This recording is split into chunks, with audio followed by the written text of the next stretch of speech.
PSG Fan TV, bonsoir à tous. Barça, puta, Barça, hey, hey, puta, Barça, pardon. Ah putain les gars. Coup du chapeau. Je vois. Coup du chapeau. Kiki, coup du chapeau. Je vois que t'as aimé la prestation de tes Parisiens ce soir. Que dire, franchement c'était beau à voir. Je faisais pas partie de ceux qui étaient confiants pour une victoire aussi large. Je pensais plus à un match nul, je dois le dire. Qu'est-ce que tu retiens d'une prestation pareille? Ben moi, bon, mis à part la victoire et le score de 4-1, de 4-1 ou 4-1, je sais pas, 4-1 peut-être, ouais. Donc forcément, je retiens aussi l'esprit d'équipe, le collectif. Aujourd'hui, c'était un bloc, on avait un bloc équipe qui travaillait en commun, qui travaillait ensemble, qui se comprenaient sans parler, rien que, tu vois, on les voyait se placer, les passes, le passé va, 1-2, ça, tout passait. Et il y avait un esprit comme on a rarement vu ici au Paris Saint-Germain, en fait. Enfin, quand je dis au Paris Saint-Germain, là, depuis cette saison, tu vois, on voit une équipe qui monte en puissance. Et on voit fait aussi... penser au Paris Saint-Germain de l'année dernière un peu. Oui, en tout cas en Ligue des Champions. Ouais, c'est vrai. Sauf que là, on est dans une configuration différente, complètement différente. On se retrouve avec une compétition avec des matchs aller-retour. Donc là, il ne faut pas oublier le retour aussi qu'il va avoir. Mais franchement, ça fait plaisir de voir ça. Ça fait grave plaisir. On va forcément parler des acteurs qui étaient présents ce soir. Une équipe un peu, oui, remaniée, il faut le dire.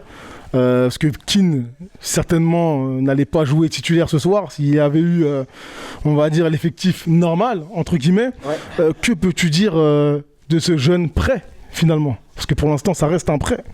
J'ai envie de dire, il faut le signer. Il faut le signer. On va s'enflammer peut-être, j'en sais rien, mais en tout cas, c'est un joueur qui nous apporte. Il nous apporte dans l'impact physique. Il nous apporte dans l'impact technique, dans le jeu de tête, dans le fait de replier, d'aller chercher des ballons limite latéral droit, tu vois. Et il a une accélération de malade. Et pour le coup, grâce aussi à des joueurs comme ça, on se retrouve avec une équipe, et ça rejoint un peu la première question que tu m'as posée, une équipe hyper équilibrée. Aujourd'hui, moi j'ai vu une équipe du Paris Saint-Germain équilibrée parce que tu avais Kean sur la droite, Mbappé sur la gauche, et puis tout le bloc qui remontait au même moment avec un Verratti monstrueux également qui lui tenait son milieu. Franchement, voilà, c'était énorme. Tu as parlé du milieu de terrain ce soir. Ils ont été excellents. Ouais. Donc ces trois acteurs, finalement, Pochettino a permuté avec son 4-2-3-1, 4-3-3 en phase défensive. Quelle est la meilleure formule selon toi? C'est la formule qui gagne. C'est la meilleure formule. Non, aujourd'hui, on a vu qu'on avait des joueurs qui savaient s'adapter. Et on peut partir sur un 4-2-3-1. Mais quand il y a besoin, par exemple, que les joueurs redescendent, et on a bien vu un bloc qui était très compact, qui serrait les lignes. Et tu as vu, les lignes n'étaient pas étirées comme on a pu voir parfois. Et là, les lignes sont hyper serrées. Pour jouer dans l'entrejeu, du coup, Messi, il n'a pas joué dans l'entrejeu. On ne l'a pas vu dans l'entrejeu, en fait, Messi, qui d'habitude, lui, adore jouer dans l'entrejeu. Mais là, on ne l'a pas vu. Mis à part sur son penalty un peu imaginaire, mais on ne l'a pas vu, tu vois, sur l'entrejeu. Donc, c'est ça qui est intéressant aussi par rapport à ce match-là, c'est qu'on a vu un bloc équipe. Voilà, pour moi, c'est ça qui est important pour moi. On va terminer sur deux acteurs. Donc voilà, c'était un peu le secteur qui était légèrement décrié ces dernières années. On s'est dit qu'allons-nous faire? Puis il y a eu une recrue en tant que latéral droit. Il y a eu un prolongement, donc un nouveau contrat signé par l'acteur de gauche. Je pense aux latéraux Kurzawa et Florenzi.